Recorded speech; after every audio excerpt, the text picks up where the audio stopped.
दूसरी बात, सर ने कहा कि गांव के बच्चे हमेशा आते हैं, इन्होंने ट्रेनिंग में देखा है। मैं आपको निगवेकर समिति की रिपोर्ट बता रहा हूँ, यूपीएससी की समिति है, उस समिति की स्टेटमेंट देखिए क्या है। सीसेट शहरी क्षेत्रों के अंग्रेजी माध्यम के प्रतियोगियों को फायदा पहुंचाता है तथा ग्रामीण क्षेत्र के प्रतियोगियों के लिए कठिनाई पैदा करता है। ये निगवेकर क्लास 10 की कॉम्प्रिहेंशन वगैरह की, क्लास 10 की गणित है, ऑर्डर मैग्नीट्यूड डायमेंशन वगैरह, तो जो कंफर्टेबल नहीं है क्लास 10 की लेवल से, तो उनके लिए भले ही क्लियर करके नेक्स्ट राउंड में आ जाएं, 3-4 राउंड बाकी है। क्योंकि हमारी सिविल सर्विसेज में सिलेक्शन जो है वर्ल्ड्स बेस्ट सिविल सर्विसेज के मुकाबले है, इस वक्त हाईएस्ट क्वालिटी लोग यहाँ आते हैं। तो नंबर 1 ये अच्छा है कि ये नहीं कह रहा हूँ कि मैं नेगेटिव नहीं होना चाहता हूँ, कैरलेस नहीं होना चाहता हूँ, सबको मौका मिलनी चाहिए। लेकिन देखिए 4 लाख लोग जा रहे हैं, 1000 लोग आएंगे, 1 in 20, 1 in 30 है। सो 30 में एक ही जा पाएंगे फाइनली, 29 लोग। नंबर 1। नंबर 2, एक फंडामेंटल बात बताऊं मैं, इंडिया में जितने संस्थाएं हैं, यूपीएससी एक ही संस्था है जिसके ऊपर एक अंगुली नहीं उठी है, पॉलिटिसाइज नहीं हुआ है, कोई उसके ऊपर दाग नहीं आया है करप्ट है। ऐसी कोई दूसरा इंस्टीट्यूशन बता दीजिए कि तुम्हारा 20-30-40 इंस्टीट्यूशन में, तो आप ये भी है कि लोग 30-40 वर्ष जो समझ के सबसे तजुर्बादार हैं, उनके ऊपर आप आरोप लगाएं कि वो प्रो इंग्लिश है या प्रो हिंदी है या एंटी तमिल है, ये मुनासिब नहीं है। जेन्युइन प्रॉब्लम्स हो। लास्ट पॉइंट इतना है, आप कुछ भी सिस्टम बनाइए, it will be biased against A and it will be for B. जो भी सिस्टम आप इसको चेंज करके नया सिस्टम कराइए, किसी का फायदा हो जाएगा, किसी का नुकसान हो जाएगा। सो आई एम नॉट डिफेंडिंग और मतलब आप ये कह रहे हैं कि अगर वर्ल्ड क्लास सर्विसेज हैं तो क्यों ना high class high quality qualification भी होगा। This country is run by politicians. Civil servant 60 साल पहले इस कंट्री को चला करते थे, आज नौकर हैं। मिनिस्टर जो ऑर्डर करेगा उनको करना है। मैं कह रहा हूं केवल फोकस कीजिए इस एग्जाम के ऊपर। ये केवल कॉम्पिटिटिव एग्जामिनेशन है, इसमें ये रेस दौड़ते हैं एब्सोल्यूट। अब ओलंपिक्स में कोई भारतीय नहीं गया, क्या ओलंपिक के स्टैंडर्ड नीचे गिरा जाएगा क्या? तो कोई भारतीय वाला नहीं आ रहा है, गिरा दो उसको ओलंपिक का स्टैंडर्ड। तो जरा सोच के करना पड़ेगा, कॉम्पिटिटिव है, ये नहीं है कि हम इसको आईएएस पास करते हैं फेल करते हैं। सर आपकी कुछ बातों का मैं जवाब दे रहा हूँ, आप उसको क्रॉस कीजिएगा। आपने पहली बात ये की कि जब भी कोई चेंज होता है हंगामा होता है हमारे देश में, ऐसा है। यूपीएससी में 93 में चेंज हुआ, ऐसे आया, कोई हंगामा नहीं हुआ। 2000 में सिलेबस चेंज हुआ, कोई हंगामा नहीं हुआ। 2008 में सिलेबस चेंज हुआ, कोई हंगामा नहीं हुआ। 2010 में नेगेटिव मार्किंग आई, कोई हंगामा नहीं हुआ। 2011 में क्यों हुआ? 2013 में क्यों हुआ? 2013 में 3 चेंजेस वो लोग लेके आए मेंस में। उनमें से 2 चेंजेस उन्हें क्यों वापस करने पड़े लोकसभा के दबाव के बाद? चेंजेस क्या थे आप सुनिए उसको। उन्होंने चेंज किया कि मेन एग्जाम में इंग्लिश के पेपर के नंबर जुड़ेंगे और हिंदी के नहीं जुड़ेंगे। इसका क्या लॉजिक हो सकता है? मैंने अपोज किया स्ट्रांगली। आपने अपोज किया, उसके बाद भी यूपीएससी ने किया, उसके बाद चेंज हुआ। और आपके उन्होंने कहा अंग्रेजी का मार्क गिना जाएगा, हिंदी का नहीं गिना। हमने कहा नहीं, या दोनों को गिनाओ या दोनों को मत गिनाओ। सर सॉरी, लेकिन आपने अपोज करने से हटा नहीं, वो हटा लोकसभा से। उनका पॉलिटिक्स क्या खारिज कर रहे हैं। पॉलिटिक्स नहीं बचाया हम लोगों को। इंग्लिश के नंबर क्यों जुड़ने चाहिए, हिंदी क्यों जुड़ने चाहिए? एक आदमी को इंग्लिश में फाइलें बनानी है, उसको हिंदी में आम आदमी से बात करनी है। लोकतंत्र में सिविल सेवक को आम आदमी से बात करने में और फाइल बनाने में ज्यादा महत्वपूर्ण काम क्या है? अगर वो आम आदमी से बात नहीं करेगा तो फाइल से क्या कर लेगा?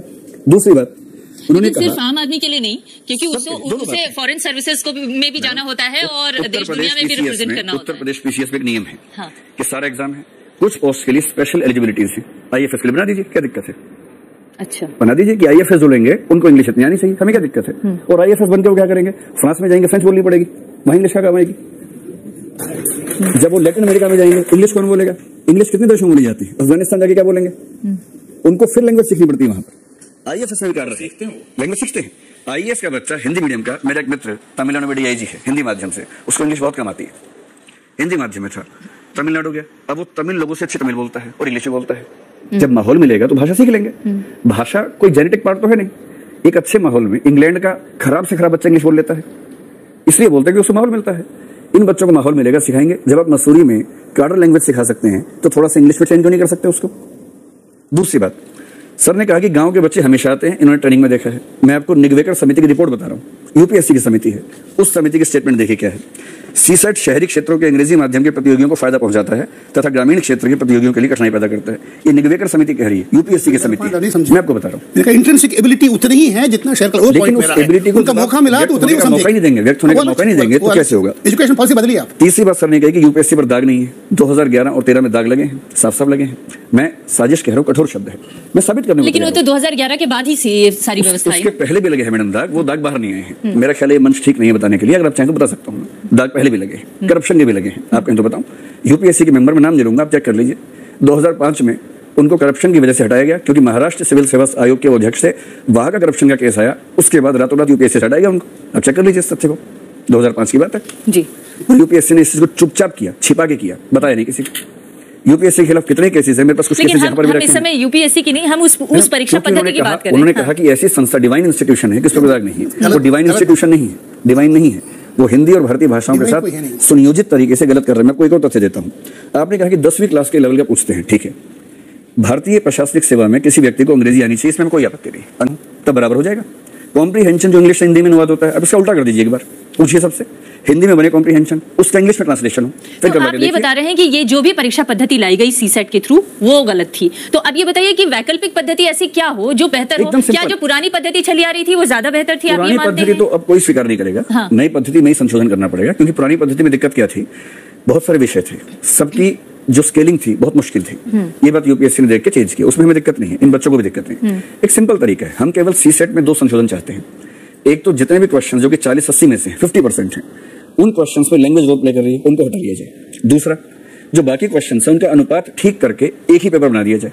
जैसे मान लीजिए 150 प्रश्न हो, 100 की बजाय 180 की बजाय एक ही पेपर हो 150 प्रश्नों का, 100 जीएस के हैं वैसे ही रहे। 20 क्वेश्चन डिसीजन मेकिंग के हो, जो भी 8 ही क्वेश्चन आते हैं वो पूछना चाहिए कि ये सिचुएशन है, आप क्या फैसला करेंगे। एक आईएएस को फैसले तो कर ले, वो 8 ही सवाल पूछते हैं और कम करते जा रहे हैं, 9, 8, 7, 6 ऐसे कर रहे हैं, उसको बढ़ाना चाहिए। जो मैथ्स और रीजनिंग है उसको 15-15 सवाल कर दें, 20 डिसीजन मेकिंग कर दें, 100 जीएस कर दें, इस पे कोई आपत्ति नहीं करेगा। मतलब आपके पास एक खाका है, आपके पास एक खाका है, और खाका मनोज जी के पास भी है, भारत सरकार के पास भी है, इन बच्चों ने दिया है, सबके पास वो खाका है। एक अंतिम बात मैं और करूंगा, उसके बाद खत्म कर देंगे। वो कहते हैं कि हाई क्वालिटी हमें चाहिए। आप सारे बच्चों से पूछे कि चिड़िया क्या बोल रही है, इससे मतलब बताओ। ट्राइबल बच्चा सबसे पहले बता देगा, शहर का बच्चा बता के दिखा दे, क्या वो इंटेलिजेंट नहीं है? इंटेलिजेंस से दिक्कत नहीं सर, दिक्कत इंटेलिजेंस की टेस्टिंग के एक पक्ष में झुके होने से। जीएस में ह्यूमैनिटीज के बच्चे कंफर्टेबल हैं थोड़ा सा, उसमें भी 20 क्वेश्चन साइंस के हैं 100 में से, उसमें हम मानते हैं कि वो कंफर्टेबल नहीं है। 80 सवाल में से कोई मर भी जाएगा तो 40-45 के ऊपर नहीं जा सकता है। सीसेट में मेरा एक कजन जिसने एक दिन भी पढ़ाई नहीं की, आईआईटी का बच्चा, वो है, इंग्लिश बहुत अच्छी है, भारत से बाहर रहता है आजकल, एक दिन भी पढ़ाई नहीं की, 80 में से 79 सवाल ठीक है उसके, और वो 2.5 नंबर के हैं, जीएस के 2 नंबर के हैं। इतनी मेहनत करके, ऐसा यूपीएससी ने क्या किया इस बार, जीएस में 200 में से 30 नंबर लाने जरूरी है और सीसेट में 200 में 70 लाने जरूरी है। क्यों, ऐसा क्यों? एलिजिबिलिटी फिक्स कर दी है कि सीसेट में 70 नहीं होंगे तो आप बाहर है, फिर कितना स्कोर आपका हो। जीएस में सिर्फ 30 चाहिए, यानी जिनके जीएस नहीं आती, जिनको केवल सीसेट में अच्छे हैं, वो क्वालिफाई कर लें, ये ना कर पाए। हमें दिक्कत इंग्लिश से नहीं है। एक वाक्य में और बोलूं, सिर्फ एक वाक्य, दिक्कत इंग्लिश से किसी को नहीं।